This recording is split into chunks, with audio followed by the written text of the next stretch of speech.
Good morning and welcome. My name is Deetra Walsh. I'm a research associate with the Canadian Centre for Policy Alternatives, Nova Scotia. I'm also the moderator for this event. This is the press conference and launch for the report entitled Many Dangers of Public-Private Partnerships, P3s, in Newfoundland and Labrador, authored by Christine Saulnier and published by the Canadian Centre for Policy Alternatives. The report is now up on the CCPA website, and the link is in the chat. We will begin with Christine, who will outline the report's findings. And then we will have two respondents who will reflect on those findings from their own perspective. Then we will open for questions. You can ask questions by writing them in the chat box. And because this is a press conference, questions from the media will be prioritized. And if you indicate that you are media, we will allow you to ask your question orally. I'd like to first introduce Christine. Christine Saulnier is the Nova Scotia Director of the Canadian Centre for Policy Alternatives. She holds a PhD in political science from York University. She has been lead researcher, written, edited, and/or published several P3 reports, including one on schools in Nova Scotia. And I'll turn it over to her now. Thanks so much, Deetra. It's great to see an old friend over the Zoom waves. Good morning, everyone, and welcome. I am going to share a screen with you, just a bit of a PowerPoint as I present the findings of the report. So let me do that.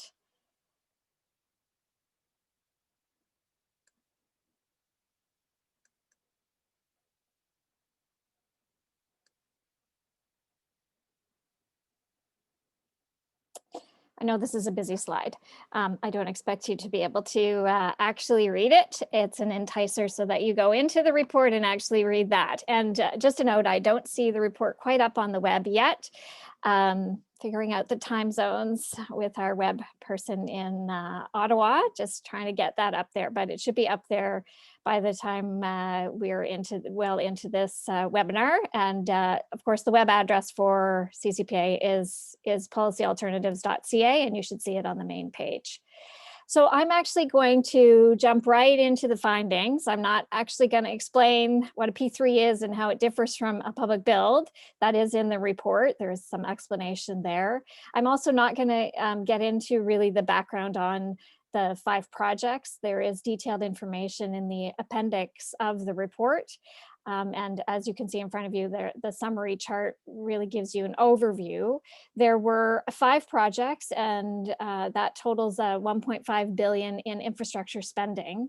The projects, just to name them, were the Corner Brook Hospital, the Corner Brook Long-Term Care Home, the Waterfront Hospital Replacement, Her Majesty's Prison Replacement, and then the Central Regional Long-Term Care Homes actually had bundled in them 2 long-term care homes, one in Gander and one in Grand Falls, Windsor.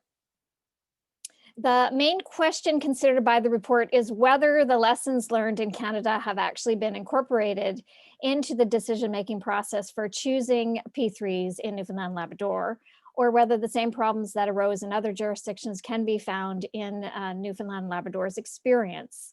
Our conclusion is, unfortunately, we have found that instead of learning those lessons, these P3 projects have all the red flags of the others.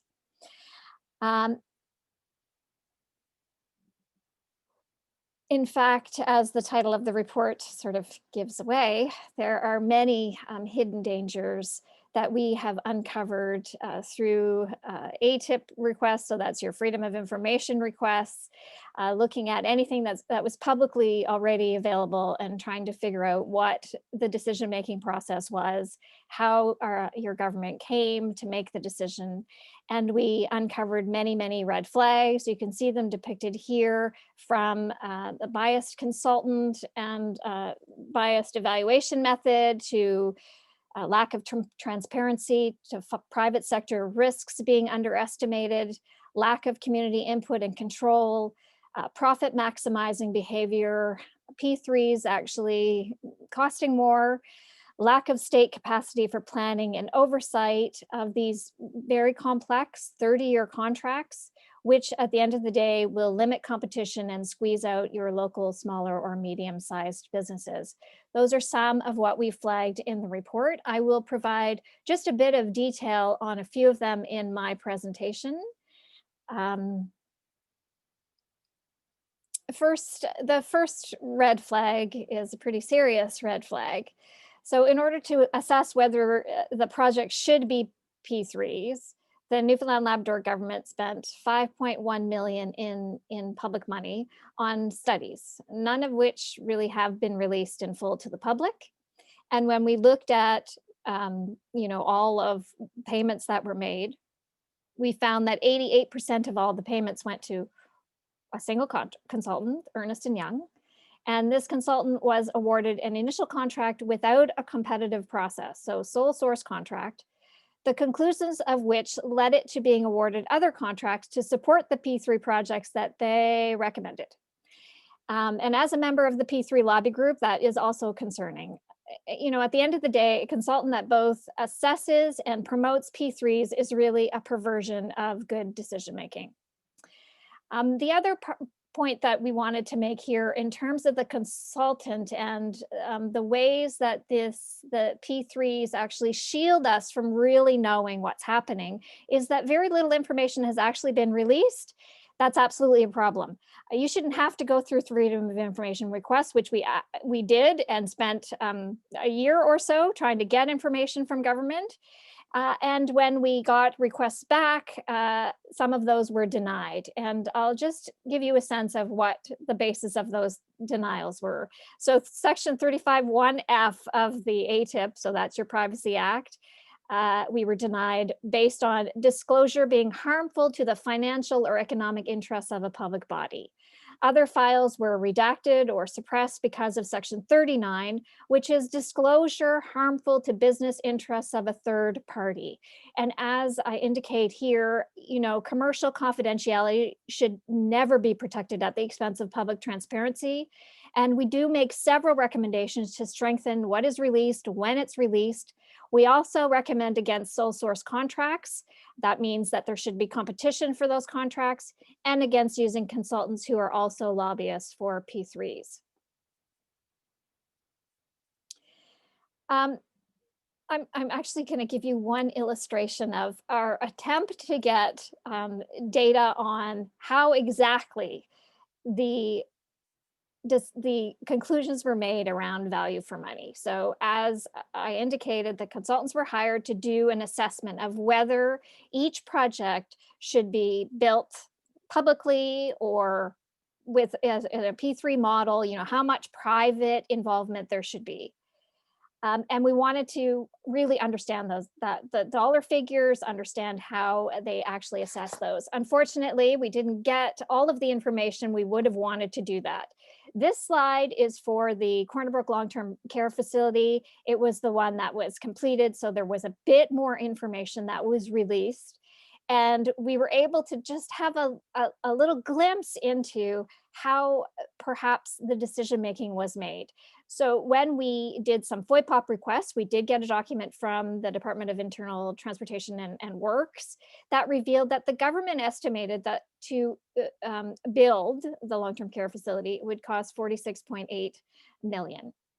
So if that was done using public procurement, that would be the construction costs.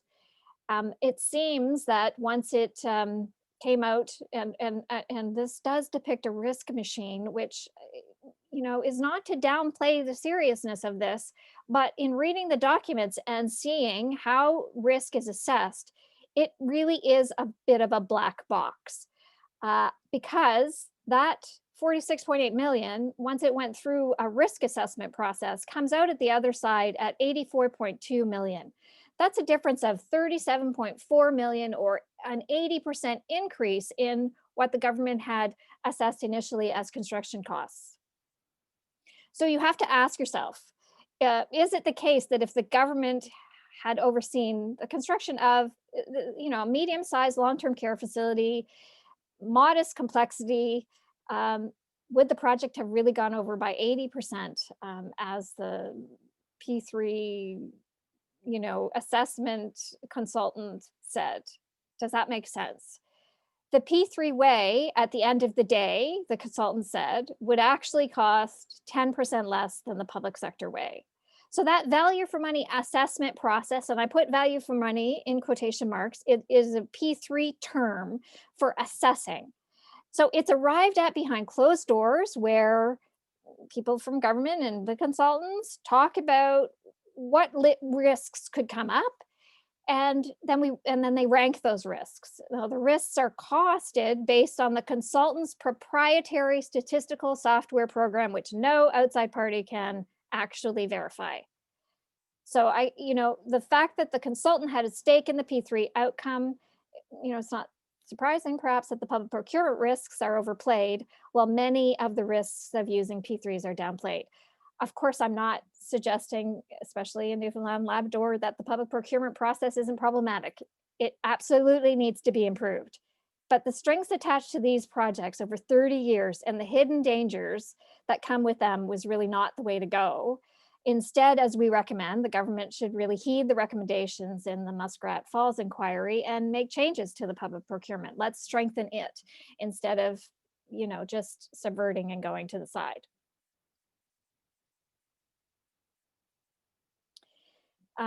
One of the red flags that we do also talk about in the report is, we have scarce resources to be spending. We want to make sure that we're spending in the best ways possible. You want to make sure your government is able to respond to the needs in your community. This slide and infographic really talks about not only the fact that the P3 advantage will likely not be realized, but that these projects undoubtedly cost more than if they were done by the traditional public procurement way. How much more, we don't know, again, because we don't have enough information. Our estimate is maybe even $294 million more than the 1.5 billion, maybe even more than that. And just to illustrate what that means, 294 million, what could you do with that? Just in looking at some of the data from the Canadian Institute for Health Information and others, you could actually build 912 long-term care beds. Now, you likely don't need 912 long-term care beds, so perhaps you want to construct another 250 and operate those for 20 years. That's what that 294 million represents. And of course, I'm sure others could think of other ways to spend $294 million to respond to needs in your province. So how did that math work that concluded that P3s were the best value for money? There was a 2% guaranteer, 2% per year increase to cover energy costs, regardless of what the inflation is in those P3 contracts. I'm sure many Newfoundlanders and Labradorians would love that kind of increase at 2%, including the caregivers who work in those long-term care homes. If we were even to just apply a more realistic assessment, so you take into consideration what the research tells us, we know that the discount rate was higher than it likely should have been. We know that P3 contracts, because they're so complex and involve a consortium of various contractors, costs more to negotiate them. Those are ancillary costs. That P3 advantage, with which at the end of the day, the consultant said, depending on the project, was somewhere between 7% and 12%, really shrinks and is somewhere between 4 and 9%. And if you do the math even more realistically, given what we know, the public procurement side can absolutely come on top, because really the only cost savings is this theoretical risk transfer. So is it worth the risk? It seems to me, in looking at all of these, what we could find is that the reason to use P3 seems to be political. That is, that a smaller amount of the capital costs are added to the debt in the current government's balance sheet because of the way the contracts are actually constructed. I'm going to you see that the policy recommendations are there. Our main one really is that there should be a 3-month freeze at least on this P3 process for the very last contract that hasn't been signed, and that Newfoundland and Labrador should really get a federal government loan guarantee, that is the way to go. And then the other recommendations I've already outlined that we made in there to strengthen public procurement, to actually develop rules around P3s, which certainly exist in other provinces and do not exist in Newfoundland and Labrador. I'm just going to make a few concluding remarks, and then I will turn it back to Deetra. So the Newfoundland and Labrador government may well be effectively overseeing the P3 projects it is managing. Residents simply have no way to know. And it's really critical that people know the specifics of what is going on and what costs and risks exist before the point of no return is passed. Now, in the case of P3s, that is before the agreement is signed. There is now only one agreement outstanding. But for those agreements that have been signed, it is also essential that all the information about those deals are made public, because the government needs to be held to account for the enforcement of those contracts with the consortiums. And if we don't know what's in them, how are you to hold the government to account for those? What will the world look like on May 31st, 2053? Well, no one knows what the next 30 years will bring. Yet the 2053 date is when the Corner Brook Acute Care Hospital Agreement is scheduled to expire. It's a very long time to be locked into a project. Arguably, the two largest infrastructure stumbles in the province's history are due to lack of transparency and excessively long contracts. Unfortunately, the government hasn't really learned from those mistakes, and instead has rolled some of those critical mistakes into these 5 new packages and 6 infrastructure builds. At least an attempt to hedge against risks and cost overruns for projects the size of the hydroelectric ones may have made sense. It would have been excellent to find a private sector partner who would have taken on the risks of cost overruns for Muskrat Falls. Unsurprisingly, no private partner is ever found to, take on a high-risk project providing low-cost insurance.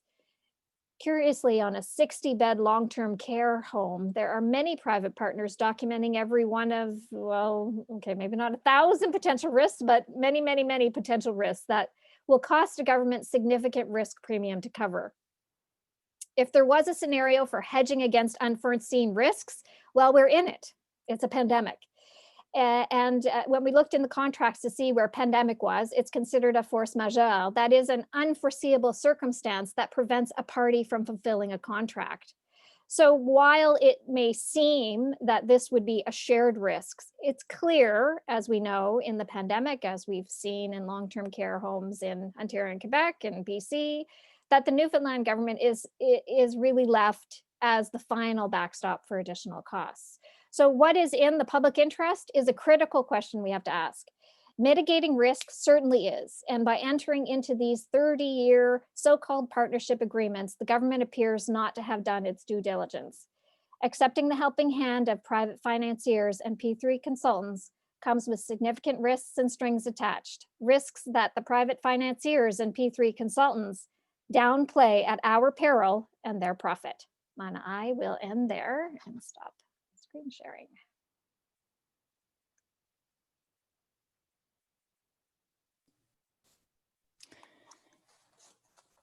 Well, thank you, Christine. I'd like to turn it over now to our first report respondent, Russell Williams. So Russell Allen Williams is an associate professor of political science at Memorial University. His research focuses on the intersection between international political economy and public policy in the areas of financial services regulation, the management of trade disputes, and climate change policy. He is co-author of Making Governance Work, Policymaking in the Era of Polarized Politics, and he has numerous publications, including articles in the Journal of Public Policy, the Review of Policy Research, the International Journal of Public Sector Management, Canada Foreign Policy, and Global Social Policy. Welcome, Dr. Williams, and I will turn it over to you.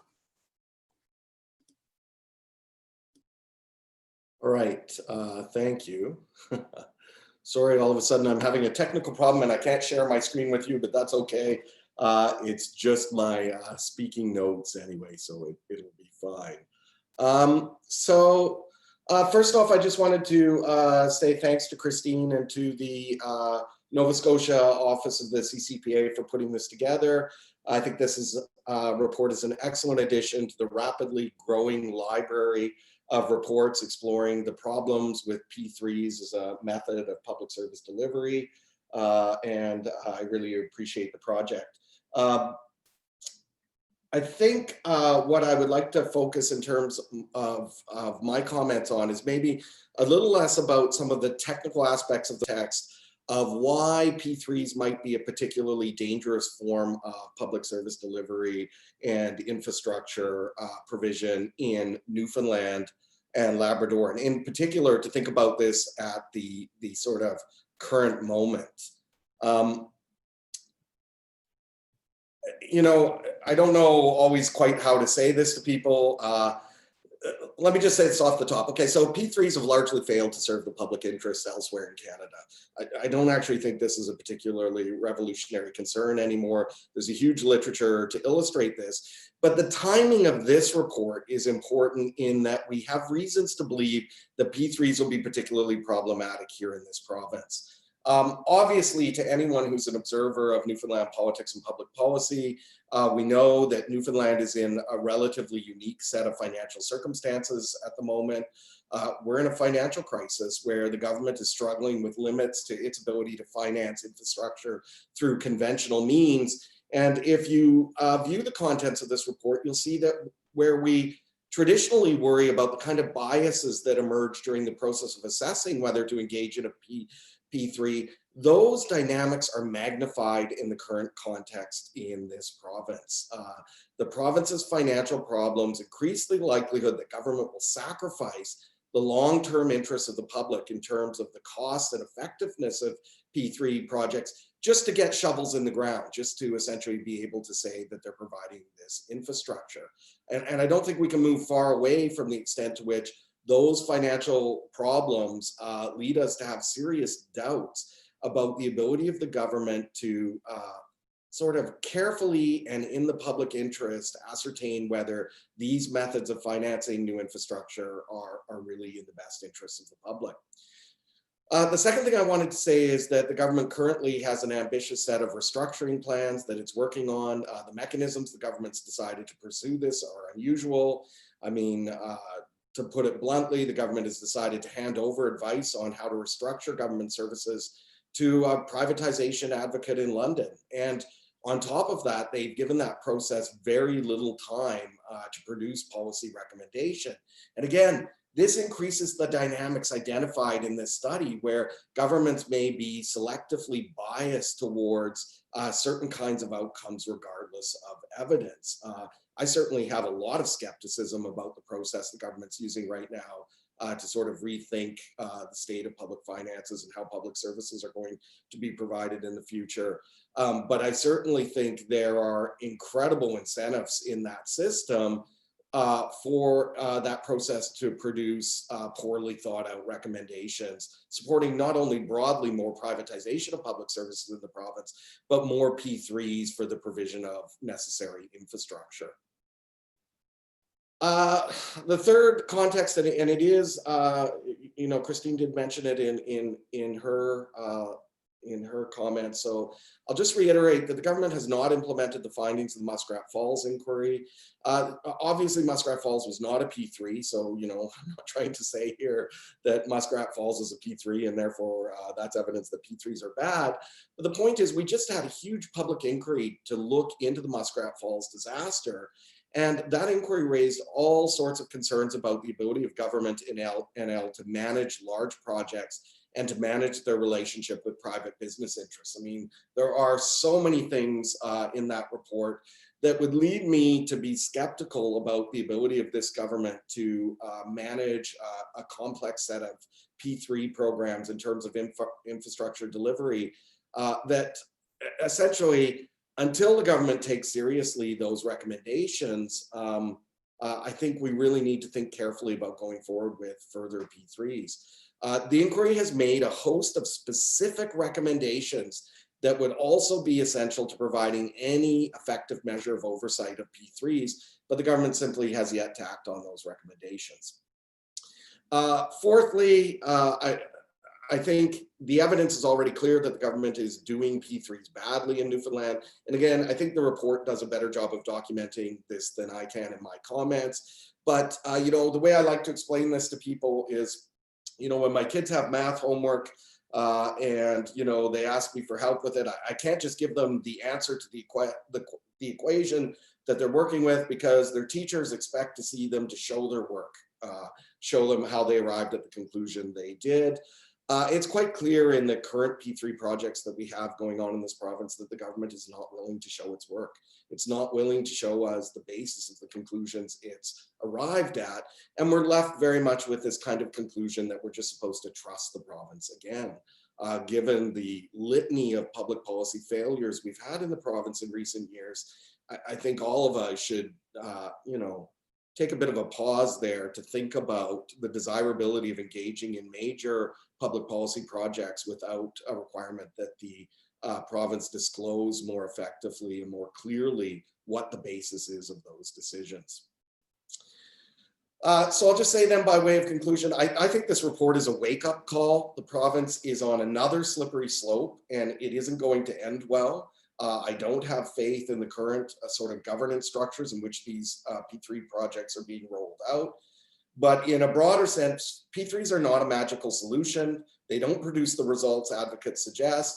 And this government does not have the mechanisms in place to ensure the basic parameters of public accountability at this time. So this is a very timely report. Thanks.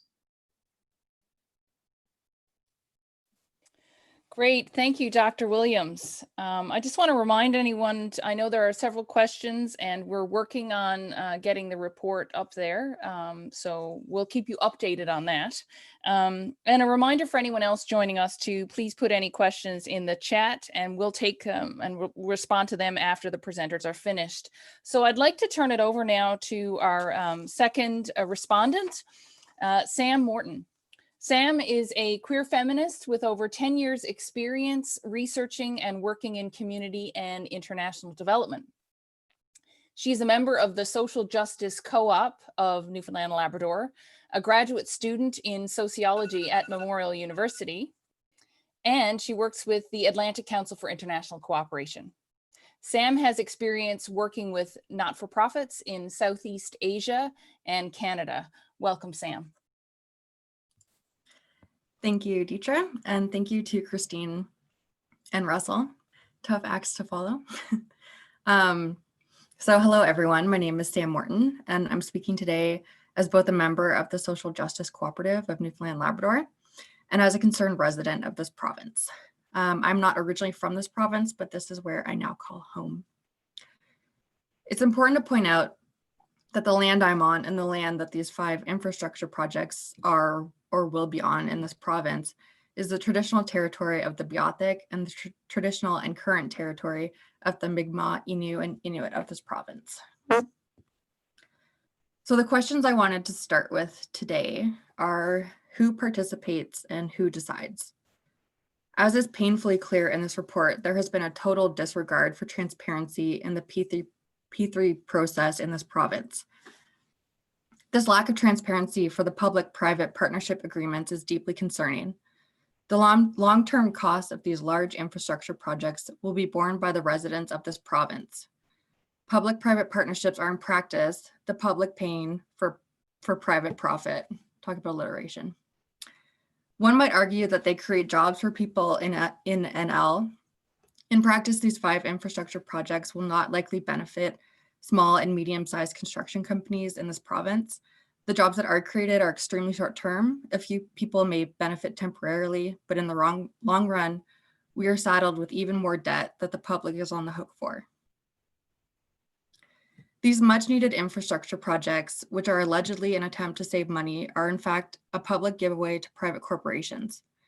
If that's not the case, then the government should release how they are making decisions, including how they hired the consultant, to the public domain so that we can see firsthand how these decisions are being made and who is making these decisions that are going to have long-term effects on the residents of our province. It is clear that the government is more concerned with shielding private corporations from public debate and vetting than it is with being accountable to and protecting residents of this province. But the people making these decisions don't have to deal with the negative consequences of it, and in fact, they usually benefit from it. These 5 P3 projects in NL are part of larger global trends towards privatization and shrinking public services. The public-private partnerships in the development sector that I study allow private corporations to extract profit from global south countries with unsustainable results. As in Newfoundland and Labrador, the true cost of P3s is kicked down the road. Since living in this province, I often hear about government initiatives to get young people to stay in this province or to attract people to immigrate here. On one hand, the government says it wants people to stay here, while through its actions, it makes that untenable for many. In many ways, the powerful in this province eats its young. The ongoing colonial disaster that is Muskrat Falls, the lack of imagination when it comes to transitioning away from fossil fuels, and the Hail Mary move towards P3s are saddling the people of this province with a debt-fueled future. We desperately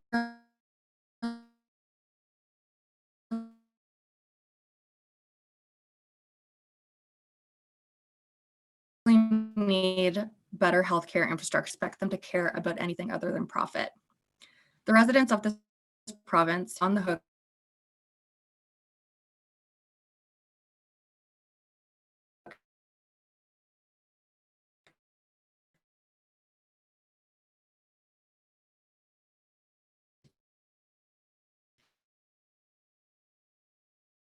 pay for, they're politicians. At the Social Justice Co-op, we are working on a revolution of care, but we need our government to care about more than private profit. Thank you, I'll leave it there. I hope my internet didn't cut out too much.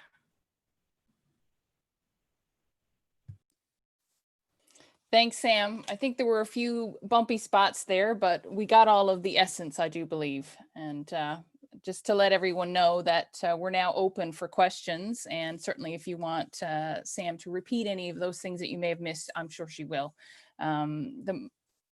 So right now, I'd like to turn it over to anyone who wants to ask questions in the chat. Please go ahead. And if you are with the media, can you just please identify yourself and we will allow you to ask those questions orally. I understand from Christine that the report is now up on the website, and I've provided a link to it there on the top if you just want to click.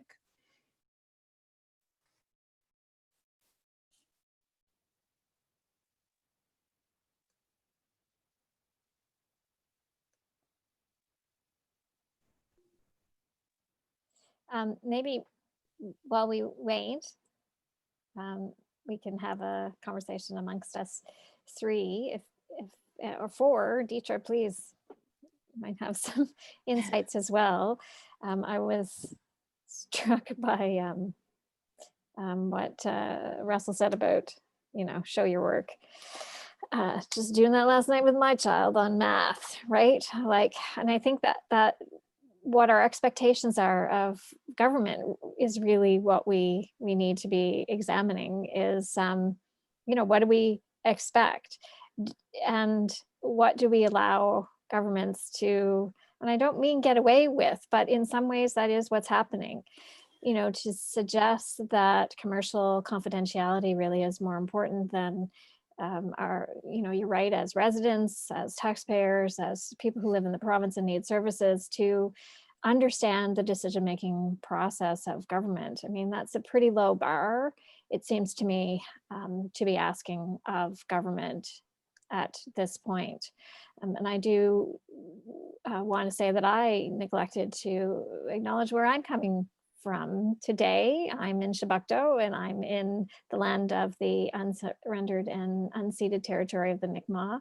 Thanks to Sam for acknowledging where you are. Here we are in Zoom world, but we are all actually on real territory. And so when we ask questions of government about who's involved and who's making decisions, we do need to also ensure that our First Nations are right there as nation-to-nation negotiation. And that certainly has to be one of the learnings that comes out of the Muskrat Falls inquiry and other decisions that have been made as well in that territory. So I did want to ask, I know that Sam is also an international development student, and initially when we talked about this, she was going to give us a little bit about kind of that international context. You know, here we are locally talking about so many of these really critical initiatives. And one of the recommendations we made was that the community benefit agreements should be written into your public procurement process so that you make sure that your local businesses, those who are unemployed in the province, that they actually are, you know, that's part of the goal. You know, your goal is that you want to address climate change, that you want to address poverty, and that it is possible to have multiple objectives. And when government's spending this kind of money, I think it's critical that we actually do that. But I think there is a connection there that we're not making enough, and that is to the global. Not to put Sam on the spot, but if she wanted to respond, that'd be great. And I mean, I know that Russell also does international political economy, and you know, I think we're not connecting the dots enough around those issues. And you know, the P3, you know, people might think, okay, well, how does this all connect in? And I think it connects to so much from the spectrum of political decision making on a project and infrastructure that you want to see built in your community, to what's happening in your community in terms of jobs and income, to what's happening in the global world. So I think it's important that we continue to connect those dots along the way. I moved closer to my internet router, so hopefully no problems there. Is it coming through okay? Yeah, it's great. Good. So yeah, in international development sector, we have the United Nations Sustainable Development Goals, and Goal 17 is partnerships for the goals. And that is where kind of the main area where we see a push towards what's called blended finance. And so blended finance, that kind of buzzword, leverages development funds. Development funds are taxpayer dollars. And then, so it leverages development funds and philanthropic funds, and philanthropists are usually rich people who should be taxed more anyways. So it leverages development funds, philanthropic funds, in order to attract private capital, often for infrastructure projects. And the risk is largely borne by that public money, and not by the private capital. So yeah, it's been really interesting to read this report because it really puts it in relief that what's happening in Newfoundland and Labrador connects so much up to what's happening globally in terms of public-private partnerships and who usually wins and loses in those. I'm sure Russell will have much more to add. Thanks. I did just put a link in the chat that should take you directly to the report on our website, just so you know. We do have one question. Russell, did you want to provide any additional comments there on that discussion before we move to another topic area? Sure. I think so. The international context is important given all the things going on globally at the moment and in terms of global finance. But I think a lot of what we're talking around here, the sort of elephant in the room, is actually federalism itself and how Canada allocates resources to provide public services. I mean, this discussion about P3s is fascinating in the context that, you know, we have a federal government that's not interested in transferring more money to provinces to provide healthcare services so that they would even have sufficient funding to be able to pay their portion of matching fund for new infrastructure spending from the federal government.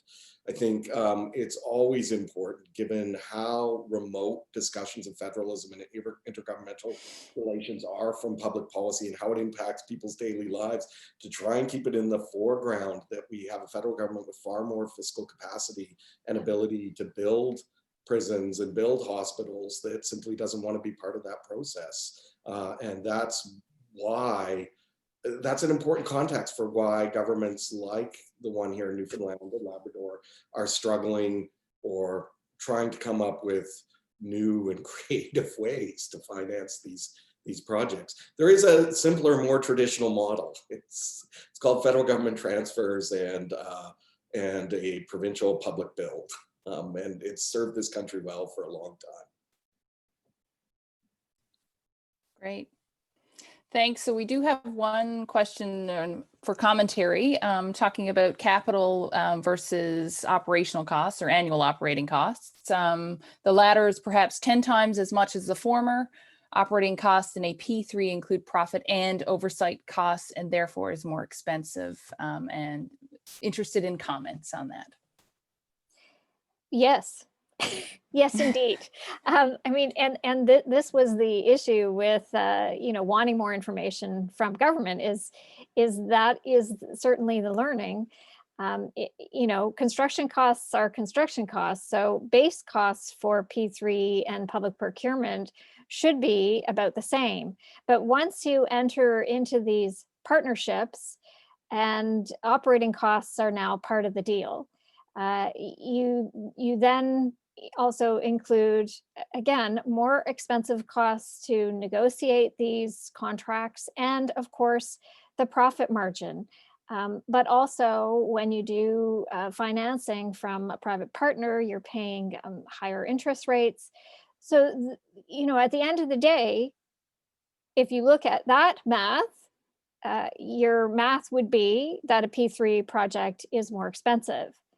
Where the P3 value for money assessment comes into play and where the case is made that P3s are less expensive is around this risk transfer. That is the main way that the P3 case is made.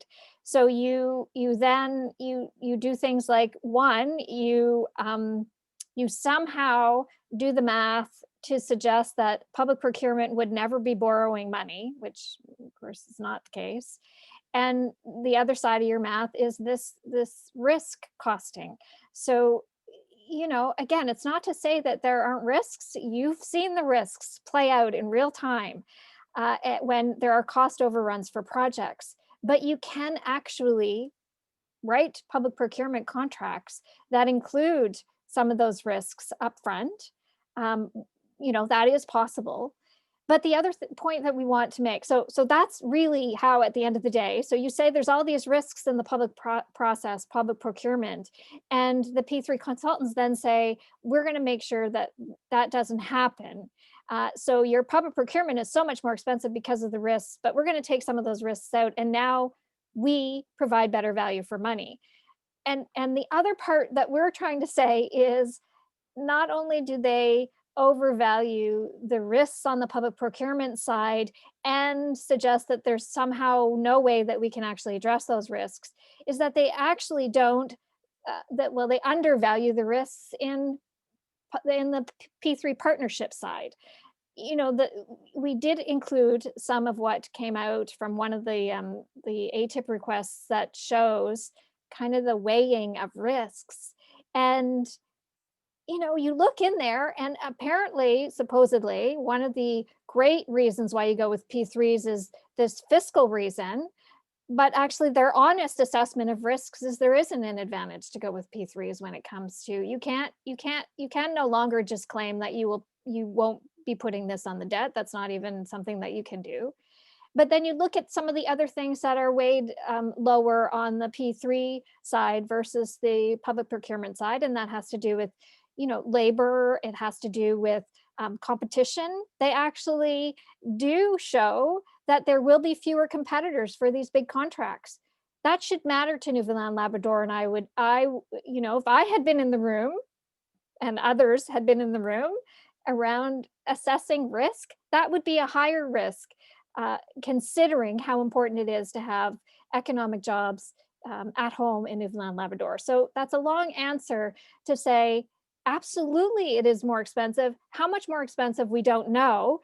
And the only scenario where it wouldn't be more expensive is if somehow all of those risks were to come to fruition in the public sector scenario. And, in the one that we showed, the chances of a long-term care facility coming out 80% more expensive is really not a realistic math assessment. So that's a long answer to say, it has to do with the risk evaluation, the ways that they are able to claim that it is less expensive.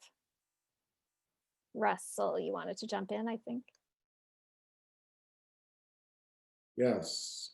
So thanks for that. So I really appreciate Christine's clarification of that. And the report itself does go deep into those sorts of issues. I just wanted to say from the politics side, again, if there's one thing we know about the psychology of governments when they enter complex public policy processes like this, it's that they discount the future. You know, the politician of today that wants to have a photo op with a shovel, you know, starting construction on a new hospital in a floodplain somewhere, is not going to be around in 30 years when we're still paying the costs of that bad contract that they negotiated at that time. And it's that kind of sort of psychological processing here that we need to be concerned about. It is simply not adequate to expect people to trust the government to reason correctly here and produce deals that actually reflect the interests of citizens on a long-term basis. Well, thanks to both of you for that. Sam, is there anything else you wanted to add?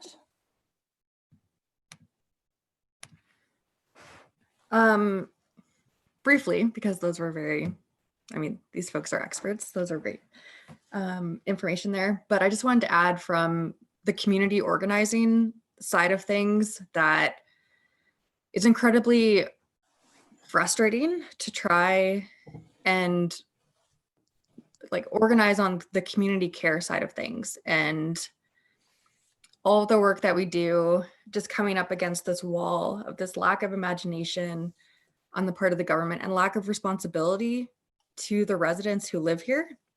Russell mentioned like the future, thinking towards the future. And yeah, I just wanted to articulate the frustration on the side of community organizations and civil society here that, you know, the community I live in, I see firsthand the consequences of the opioid crisis and lack of mental health care and violence that happens here.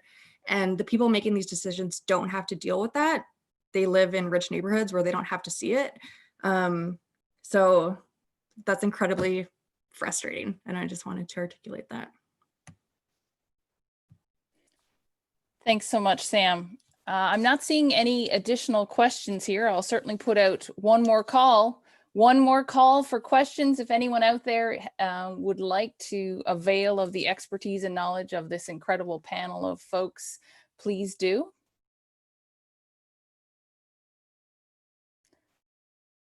I won't wait the requisite 30 seconds, Christine.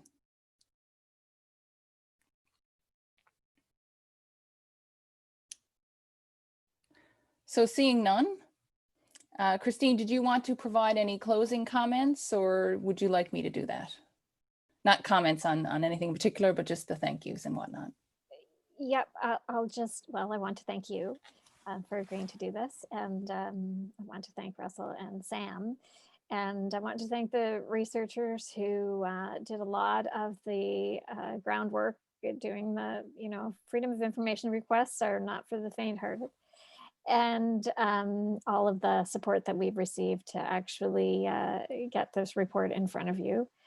And I do want to say that it is available on the website. We hope that you will share it, and I will share it directly with Dame Moira and others. We've already sent it to all of the members of your House of Assembly. And I thank you all for joining. Thanks for organizing this. Thanks, everyone, and have a wonderful day. And thanks to those who joined us and asked questions. Thank you.